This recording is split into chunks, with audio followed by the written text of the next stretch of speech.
Hi, thank you for joining me. I don't know why I'm so cheerful. This video is about such a sad topic. So we are going to be taking a look at a few creators who have come online to speak about their childhood and even their current relationships with their parents, specifically mothers. And I wanted to speak about this one because in this day and age, it is still happening. I work in the events industry. I'm a freelancer, and in that industry, especially the side that I'm on, which is staffing, I work with a lot of younger people, like people in their early 20s, even their late teens, right? And some people confide in me and they talk about the challenges of having really complicated relationships with their parents. And that really was the thing that inspired me to make this video and take a look at how complicated our relationships can often be with our mothers. I want to focus specifically on mothers, right? As you will see when we start watching the videos, some horrific stuff that the primary parent, in most cases, mothers are primary parents, right? They take us through the most painful experiences. For instance, I had a great relationship with my mother, who is late now, but there are things that my mother did that affected me, traumas that I have because of my mother. There are certain insecurities that I developed. It's exactly because of the type of relationship that I had with my mother, right? So in today's video, we're going to be looking at a few creators that speak about that. And I think the purpose of these videos is to not only show that you're not alone, but to help each other work through these things, right? To work through these things. And hopefully when you hear somebody else's story, it can encourage you to start the work that you need to be doing. Let's be honest. Most of us, especially if you're around my age, which is around the 30s, our parents are from a completely different generation. You will have the frustration of them not wanting to take accountability for the damage that they've done, as you will see in some of these videos, right? Now we have to come up with tools and figure out how are we going to free ourselves, because they are not coming to the party. If they are in your situation, you're very lucky. In most situations, they just refuse to take accountability. Anyway, let me not talk any longer. We're gonna go straight into the first video, and then at the end, I will then come back with my commentary. It's hard. I want to say enjoy this, but I hope, let me not say enjoy, rather, I hope this is as enlightening for you as it was for me. All right, let's get into it. You guys, I'm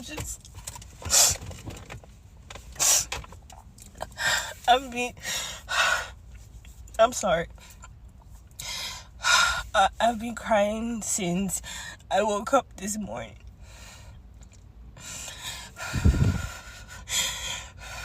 I'm sorry, I need a minute. Okay, so I woke up this morning to a very heated argument with my African Nigerian mother about the trauma that she put me through.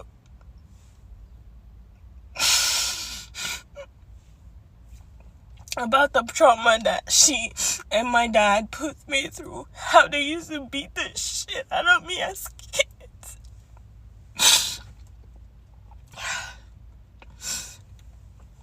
And I'm going to the gym right now because I need to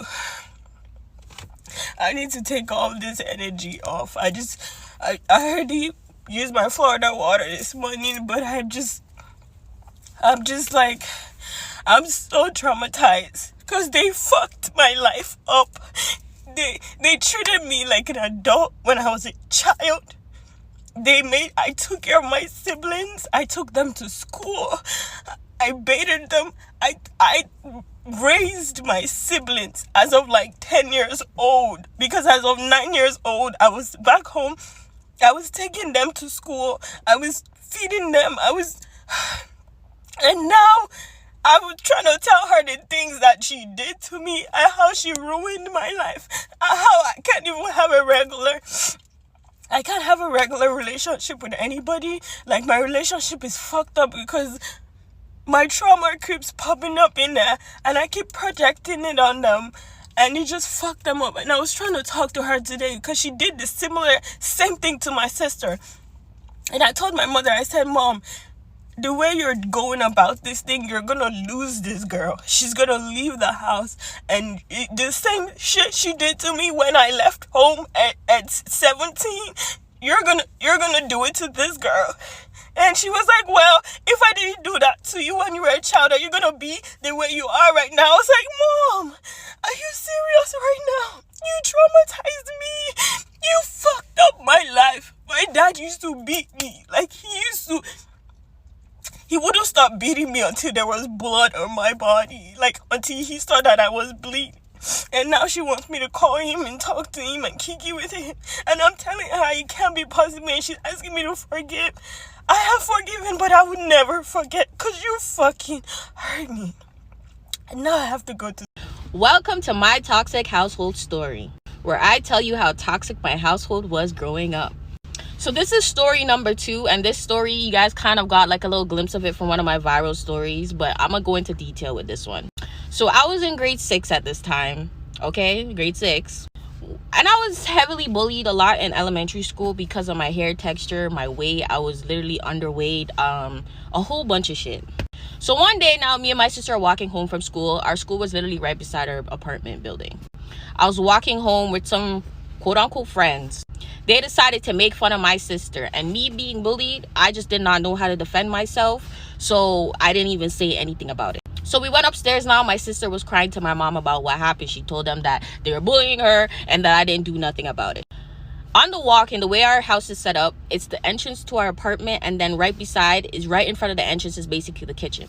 I don't know how the hell I ended up from the front door to all the way into the back of the kitchen, but that's where it was. This lady grabbed a fucking kitchen knife, the big kitchen knife, okay? Backed me up against the fucking wall. At this time, I forgot to leave out. This time she was getting ready for the gym. That's why she was by the door, whatever. Backed me against the fucking wall. Put the knife to my throat, okay? Draped me up against the wall, you know. And said if I ever let any of my friends or anybody bully my sister again, she will unalive me. Look me in my fucking face. And when I say I seen the devil that fucking day, when I said I seen the devil that day, I seen the devil in my mother's eyes. When I said I bawled, I bawled. I didn't even know who God was. I just know because of what I heard, but I bawled to God that day. She ended up leaving to the gym like nothing ever fucking happened. I stepped past my sister and went straight to the bathroom. At this time, my dad was incarcerated, so I could not speak to him. I didn't have no access to him or whatever. I just knew his number by heart because it was a very familiar number that he always kept. I remember picking up the cordless phone and I dialed my dad's number long distance, you know. Something stopped me because I didn't want to get in trouble because I dialed long distance. I remember 12-year-old me sitting in that bathroom, crying, asking God to change my life, and I wish that I was born into another family. I'm getting emotional right now because I could not understand why that happened to me. Imagine 12-year-old you having a knife held to your throat by your own mother, telling you that she will kill you because your sister was bullied and you couldn't defend her because you didn't know how to defend your own self. People will see me on road and don't know half of the shit that I've been through because I don't speak on it. My mom will go around and spread rumors about me and lies about me because she knows I don't speak on shit. But that time ends now because a book is about to fucking come out. There's actually a lot of childhood trauma that I wanted to talk to you about that I just wanted to speak up finally. I'll wait. Sorry, I'm trying to make my shake. I talked through things with my therapist and I want to talk this out really quick. Right. I think when...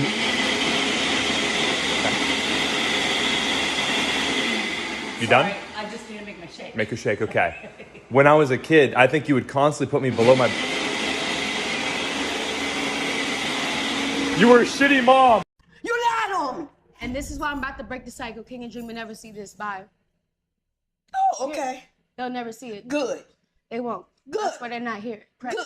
That's why they're not here. I left all that like loud ghetto shit, like all that ratchet shit behind. Like I'm not trying to like put that energy like in the air at all. So if you can't get with it, then you got to get lost. Dreamy comes Saturday, Sunday. I don't have nothing to do with So that. wait, so What this is it why about? she's not here. You a weirdo. Monday, A whole Saturday, weirdo. Sunday, You're Monday, Tuesday, bipolar. Wednesday. Mental issues. 5 days. You put your hand in my face again, girl. 5 days. You're going to stretch your ass across this So kitchen. You better keep your hands on my face. 5 days. Don't touch me no more. 5 days. You do it again, I'm gonna rock your world in this mother. So rock it. You put your fucking hands on me again. So rock it. Put your hands on me again. Rock it. You a disrespectful So 5 ass girl. days. You disrespectful is what you are. I know. Yeah, you are. I don't care what your mother did to you. I don't care if she sold your to our army. You still better respect your mama. You disrespect everybody. You make your people cry. You take a call from your mama. I never. You took a call from your mother. Why you take the call? Never. Why you take a call? Why you stop my life? Why? A car. A car. I bought you cars. Yeah. I paid you rent. No, you ain't buy me a motherfucking car. Where's my motherfucking car you bought me? Where's it? I gave you money. Are you Girl, serious? you a This is weirdo. not- You a fucking weirdo. Then she goes on to talk about the car that I got for her, which I'm still paying a note and whatnot. And the car is still there. Like nobody's taking the car from you at all, which like annoys me to like the fullest. She has like 3 cars, 3 fast, expensive cars, 400 to 500,000, and yet my little $40,000 car, which is a Cartier bracelet, sits. What kind of shit is that? You know, My life. Yeah, I never took nothing from it's you. still inside. It's still from my house. Exactly, but I took the car. Yeah, right? you did. You stopped it. You No, I stopped didn't, it. Miss You Tony. stopped it. You a weirdo. Shalana. Really? No, I did not. How would I stop? How You can I need to stop? get Like, some. You need to get some help. no. So You no, need to get let's some talk help. about it. No, you need to get some help. You're Let's nuts. talk about You're- getting you some mental help. No, Something's wrong. You're nuts. Something's wrong. Get out of my face. Something's wrong.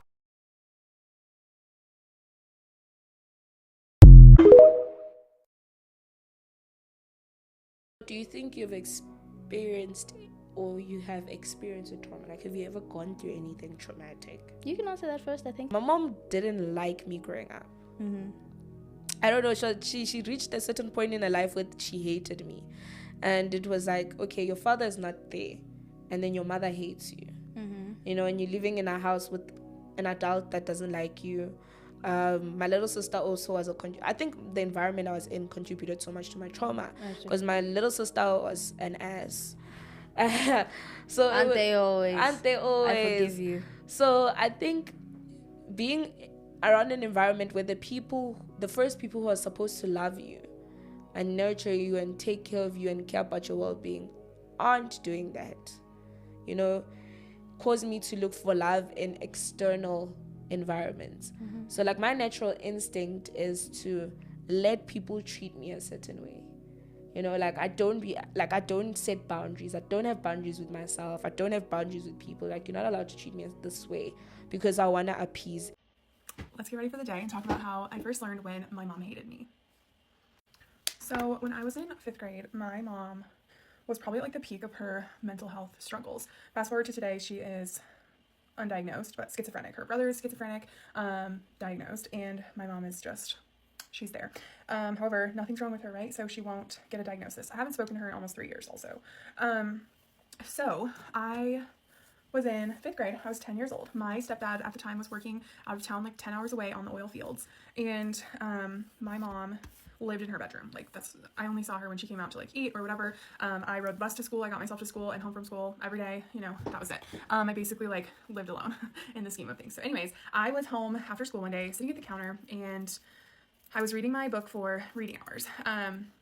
And she stood across the counter from me, and she was just going through a really hard time. You know, I, at the time, was 10 years old. I was not equipped to handle this, but I did. And she told me that if I didn't love her like I was supposed to, then she should just end herself. And then she locked herself in the bedroom with a .357 Magnum. Again, 10 years old, home alone with her. My stepdad's out of town for weeks and weeks at a time. You know, no cell phone, no, I was 10. So terrified. The next day I went to school. A lot of people at school like knew about my mom. The aide on like the playground knew about my mom. And so she was like, come to my house after school. We will call the police and like, I'll try to help you. Because it had just gotten out of hand. And so I did. I rode my bike. Instead of going home, I decided to go to the aide's house. She wasn't home, so I ended up having to like hang around and wait. By this point, it had been a while, and so my mom decided to call the police saying that I was missing because I hadn't come home yet. Anyway, they ended up like doing a paper trail to all my friends' houses, and eventually a friend was like, oh, she's going here. Lo and behold, here come the police. Okay. They pick me up. I'm in the back of the car, and he's like, do you want to tell me what happened? And so I tell him, and he goes, you know, you can't be lying about those kind of things. These are like really serious matters, and you just can't be lying about them. And I remember looking out the window as a 10-year-old and being like, wow, like I'm really like stuck in this. Like I have no way out. No one's going to believe me. Pause, baby crying.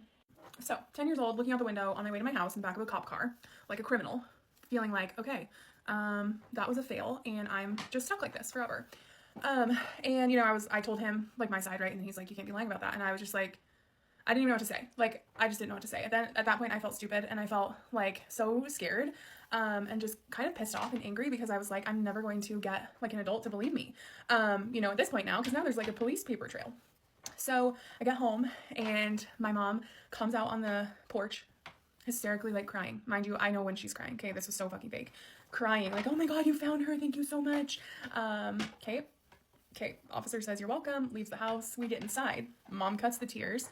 She starts, you know, laughing at me, blah, blah, blah. You thought you were gonna get away with this, blah, blah, blah, blah, blah. My punishment then was she went into my bedroom with a garbage bag and she took away every single outfit that I owned, minus a pair of underwear, a pair of blue corduroy pants that were disgusting and I never wore them, and a bright red sweatshirt from 3 years prior, didn't even really fit me anymore, and a pair of pajamas. And she said, this is what you get to wear to school now for the rest of the year. You can take your pick on what you want to wear each day, either the ugly outfit or your pajamas, and my one pair of underwear and my one pair of black sneakers. And I, you know, she's like, and if it's dirty, you wash it, blah, blah, blah. Horrible. Worst time of my life. And then another on top of that, write me 10,000 sentences about what you did wrong. I was 10 years old and this was just the first time. I'm almost 30 now. And she has shown me in many, many, many other ways why she hates me. I've actually just started therapy this year to just like heal from a lifetime of her bullshit. I raised 3 children without a mom in my life, and a lot of people don't know what that feels like, but a lot of people do.